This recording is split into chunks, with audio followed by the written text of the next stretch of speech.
Pas dëmtimeve që ka pësuar unaza e poshtme e qytetit të Burrelit, shembjet të cilat kanë nisur që në nëntor të vitit të kaluar dhe janë thelluar gjatë muajit janar, ka reaguar autoriteti rrugor shqiptar.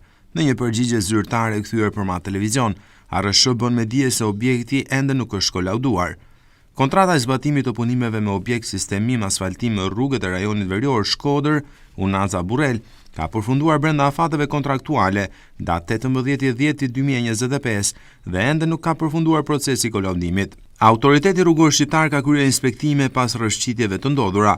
Nga studimi gjeologjik i kryer nga një kompani e licencuar janë evidentuar disa plane rrëshqitje, të cilat variojnë nga 4 deri në 13 metra, të cilat dalin jashtë parashikimeve të ndërhyrjes që kishte të parashikuar në projektin e zbatimit.